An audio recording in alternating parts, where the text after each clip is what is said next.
Hello students, YouTube के channel management with DP Singh में आप सभी का स्वागत है। आज अपने कंपनी लॉ या कंपनी अधिनियम में फॉर्मेशन या promotion and incorporation of companies, company का निर्माण और समावेलन पर चर्चा करेंगे। इसे समझने का प्रयास करेंगे। देखिए स्टूडेंट्स, कंपनी प्रारूप में व्यावसायिक संगठन की स्थापना करने के लिए एक लंबी प्रक्रिया होती है, जिसके अंतर्गत कंपनी के निर्माण की प्रक्रिया में विचार से लेकर कंपनी के व्यापार प्रारंभ करने तक अनेक क्रियाएं संपादित करनी पड़ती हैं। इस लंबी प्रक्रिया में अनेक व्यक्तियों को कार्य करना पड़ता है, अनेक प्रकार के प्रपत्र तैयार करने होते हैं, इस तथा कई वैधानिक औपचारिकताओं को पूरा करना होता है। इसे अपने 3 स्टेजेस में प्रमुख रूप से देख सकते हैं। फर्स्ट, प्रवर्तन अवस्था कह दें या प्रमोशन स्टेज। दूसरा इसमें आता है पंजीयन और समावेलन अवस्था, इनकॉर्पोरेशन स्टेज। थर्ड इसमें आता है व्यवसाय प्रारंभ करने की अवस्था, stage of commencement of business. तो आइए इनको समझते हैं। कंपनी का प्रवर्तन या प्रमोशन ऑफ कंपनी, कंपनी के निर्माण की दिशा में प्रवर्तन या प्रमोशन कहते हैं प्राथमिक कार्य है। यह जब किसी व्यक्ति के मस्तिष्क में कंपनी स्थापना करने का विचार उत्पन्न होता है तो वह इसके संबंध में आवश्यक जांच पड़ताल पूछताछ और करता है, और इसके साथ साथ वो इसके व्यवसाय के क्षेत्र, स्वरूप, प्रकृति आदि अनेक बातों पर विचार विमर्श करता है। अनेक व्यक्तियों से, अनेक कानूनविदों से या अनेक प्रकार के जो कानून इस पर लागू होते हैं उन पर विचार विमर्श करता है, उसकी एक रूपरेखा तैयार करता है और इसके पश्चात ही कंपनी को स्थापित करना है या नहीं इसका वो निर्णय लेता है। तो स्टूडेंट्स, कंपनी के निर्माण के संबंध में किए जाने वाले प्रारंभिक कार्यों की जो पूरी श्रृंखला है उसे अपने प्रवर्तन कहते हैं। देखिए, प्रवर्तन किसे कहते हैं? प्रमोशन। कंपनी के निर्माण के संबंध में किए जाने वाले प्रारंभिक कार्यों की जो एक संपूर्ण श्रृंखला है उसे प्रवर्तन या प्रमोशन कहा जाता है। आइए इसकी डेफिनेशन को देखते हैं। अकॉर्डिंग टू गेस्टनबर्ग, प्रवर्तन का तात्पर्य व्यावसायिक सुअवसरों की खोज करना, तत्पश्चात लाभ कमाने के उद्देश्य से पूंजी संपत्ति तथा प्रबंधकीय योग्यता को एक व्यवसाय के रूप में संगठित करना, एक व्यावसायिक इकाई के रूप में संगठित करना प्रवर्तन कहलाता है। तो गेस्टनबर्ग ने 3 बातें इसमें बताई: व्यावसायिक सुअवसरों की खोज करना, लाभ कमाने के लिए पूंजी संपत्ति तथा प्रबंधकीय योग्यता को एकत्रित करना, संगठित करना। हम निष्कर्ष रूप में कह सकते हैं कि परिवर्तन से हमारा आशय कंपनी निर्माण के लिए किए जाने वाले कार्यों की एक ऐसी श्रृंखला से है जिसमें कंपनी की स्थापना की तैयारी, इसके साथ साथ व्यवसाय का क्षेत्र निश्चित करना, उसकी लाभदेयता का अनुमान लगाना तथा उसके लिए साधनों का समुचित उपयोग करने की योजना बनाना, इसके लिए वैधानिक औपचारिकताओं को पूरे करने संबंधी आदि कार्य सम्मिलित होते हैं। प्रमोशन के बाद अपने देखते हैं प्रमोटर। प्रमोटर या प्रवर्तक कौन व्यक्ति होता है? तो देखिए, कंपनी अधिनियम 2013 के अंतर्गत इस शब्द को स्पष्ट किया गया है। इसके अनुसार जिसका नाम प्रविवरण में प्रवर्तक के रूप में लिखा गया है, ये नामांकित किया गया है, या जिसकी पहचान कंपनी की वार्षिक विवरणी में प्रवर्तक के रूप में करवाई गई है, या थर्ड कह दे जिसका अंशधारी, संचालक या अन्य किसी स्थिति में प्रत्यक्ष या प्रत्योक्ष रूप से कंपनी के कामकाज पर नियंत्रण रहता है, या जिसकी सलाह, आदेश, निर्देश या कहते अनुदेशों को कंपनी के संचालक मंडल कार्य करता है, तो उसको अपने प्रवर्तक माना जाएगा। या ये कह दें कि प्रवर्तक से तात्पर्य हमारा ऐसे व्यक्तियों और व्यक्तियों के समूह से है जो किसी भी कंपनी के निर्माण की योजना की कल्पना करता है, उसके समावेलन और उसकी प्रारंभिक पूंजी प्राप्त करने के लिए आवश्यक कदम उठाता है। समावेलन के बाद जब वह अपना कारोबार करती है तो उसके अधिकांश अंशों के धारक के रूप में अथवा उसके संचालक के रूप में संचालक मंडल को सलाह, निर्देश और अनुदेश देता है। ऐसा व्यक्ति या व्यक्तियों का समूह प्रवर्तक कहलाता है। आइए स्टूडेंट, फंक्शंस ऑफ प्रमोटर्स, प्रवर्तक के कार्यों को देखते हैं। इसके प्रमुख कार्यों में कंपनी के निर्माण की कल्पना करना और संभावनाओं का पता लगाना, विस्तृत अनुसंधान करना, जो विचार आया है उसको वास्तव में उसकी व्यवहारिकता को लेकर, उसके भविष्य को लेकर, उसमें क्या क्या हमें चीज़ें चाहिए, साधन चाहिए, उनको संगठित करने से लेकर इन सब के संबंध में अनुसंधान करता है। आवश्यक साधनों को वो जुटाता है। इसके साथ साथ प्रारंभिक अनुबंध करता है, विस्तृत वित्तीय योजनाएं तैयार करता है, कानूनी औपचारिकताओं को पूरा करता है, कंपनी के समावेलन की कार्रवाई वो करता है। कंपनी अधिनियम के अंतर्गत जो रजिस्ट्रार है उसके यहाँ कंपनी का समावेलन के लिए आवेदन पत्र प्रस्तुत करता है, प्रारंभिक पूंजी के लिए अभिधान प्राप्त करता है, या ये कह दे कंपनी के समावेलन के उपरांत प्रवर्तक सीमा नियम पर हस्ताक्षर करने वाले अभिदाताओं से उनकी अंशों की राशि प्राप्त करता है।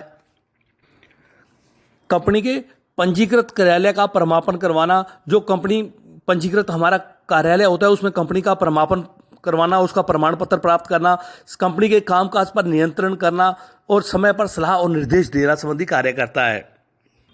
स्टूडेंट्स, प्रवर्तक कौन होता है? प्रमोटर। इसको भी समझ लें। प्रवर्तक ना तो कंपनी का एजेंट होता है और ना ही प्रन्यासी, ना ही ट्रस्टी होता है, किंतु उसका कंपनी के साथ एक विश्वासित संबंध होता है और यह संबंध ठीक उसी प्रकार होता है जैसे एजेंट का प्रधान के साथ या प्रन्यासी का अपने हितधारियों के साथ होता है।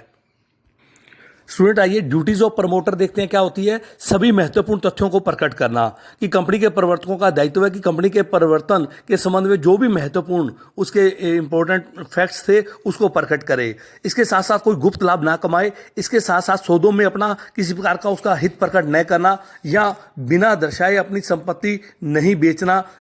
कहने का अभिप्राय कि प्रवर्तक द्वारा कंपनी की जानकारी में लाकर अपनी संपत्ति कंपनी को बेचनी चाहिए, अर्थात सभी तथ्यों से अवगत करवाने के उपरांत।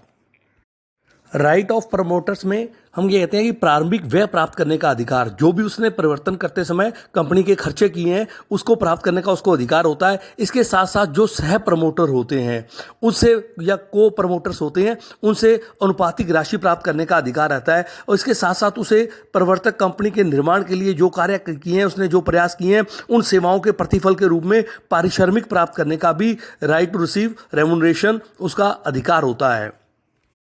स्टूडेंट, नेक्स्ट अपने देखते हैं कंपनी का समामेलन एवं पंजीयन, जो बहुत इंपॉर्टेंट है। इनकॉर्पोरेशन और रजिस्ट्रेशन ऑफ कंपनीज। कंपनी निर्माण की जो दूसरी सबसे बड़ी इंपॉर्टेंट स्टेज है वो है कंपनी का समामेलन या पंजीयन करवाने की कार्रवाई करना।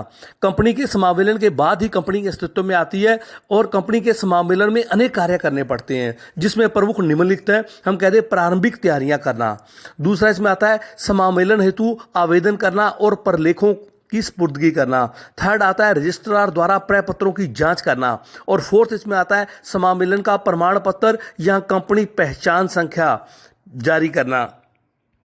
तो प्रारंभिक तैयारियों में आता है कंपनी का प्रकार निर्धारित करना कि कंपनी सार्वजनिक होगी या निजी होगी, अंशों द्वारा सीमित होगी या गारंटी द्वारा सीमित होगी, अंश पूंजी सहित उसकी या बिना अंश पूंजी किस प्रकार से वो कंपनी होगी, इसके बारे में उसका प्रकार निश्चित करना पड़ता है। रजिस्टर कार्यालय का स्थान निर्धारित करना, इसी प्रकार प्रस्तावित संचालकों द्वारा पहचान संख्या प्राप्त करना। यदि कोई व्यक्ति कंपनी का संचालक बनना चाहता है तो संचालक पहचान संख्या, डायरेक्टर आइडेंटिफिकेशन नंबर या DIN कहते हैं, उसको और उसकी सहमति को प्राप्त करना। डिजिटल सिग्नेचर प्राप्त करना, कंपनी के पंजीयन हेतु ऑनलाइन आवेदन करना पड़ता है और ऑनलाइन आवेदन के लिए डिजिटल सिग्नेचर की आवश्यकता होती है। कंपनी के नाम का चयन और उसका आरक्षण ये बताना। इसके साथ साथ पार्षद सीमा नियम कंपनी के लिए तैयार करना, पार्षद अंतर्नियमों को तैयार करना, प्रलेखों की रजिस्ट्रार से जांच करवाना, पार्षद सीमा नियम और अंतर्नियमों को प्रिंटेड करवाना, मुद्रांक लगाना उस पर और तिथि अंकित करना, कानूनी औपचारिकताएं पूरी करने के लिए घोषणा करना आदि कार्य इसके अंतर्गत रहते हैं। स्टूडेंट्स, अभी अपने दो शब्द प्रयोग किए, पार्षद सीमा नियम मेमोरेंडम ऑफ एसोसिएशन और दूसरा पार्षद अंतर्नियम आर्टिकल्स ऑफ एसोसिएशन। तो ये दोनों बहुत ही महत्वपूर्ण डॉक्यूमेंट होते हैं। इसका जो पार्षद सीमा नियम है इससे हमारा अभिप्राय ऐसे प्रलेख से है जिसमें कंपनी का नाम, स्थान, कंपनी के उद्देश्य, कंपनी की पूंजी, सदस्यों का दायित्व आदि की जानकारी का उल्लेख रहता है। और पार्षद अंतर्नियम एक ऐसा प्रलेख होता है जिसमें कंपनी के नियम, विनियम, उपनियम आदि इसके अंतर्गत वर्णित रहते हैं। कंपनी के आंतरिक संचालन संबंधी नियम, कंपनी के संचालक और अधिकारियों की शक्तियां और उनकी सीमाएं क्या है इसका उल्लेख रहता है। ये कंपनी द्वारा किए जाने वाले अनुबंधों का आधार बनते हैं और यही कंपनी और सदस्यों के बीच में संबंधों और कंपनी के सदस्यों के आपसी संबंध को आधार बनाते हैं। स्टूडेंट, दूसरा महत्वपूर्ण जो स्टेप इसमें आता है समामेलन हेतु आवेदन व प्रलेखों की स्पुर्दगी करना।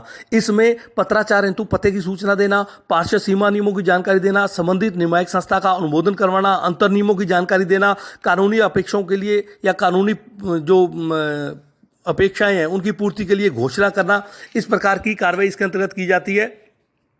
कंपनी के समावेलन के लिए जो निर्धारित शुल्क जमा करवाया जाता है उसकी रसीद लगाना, तो आदि कार्य इसके अंतर्गत किए जाते हैं। थर्ड इसमें जो आता है प्रमुख प्रपत्रों की जांच और पंजीयन करना।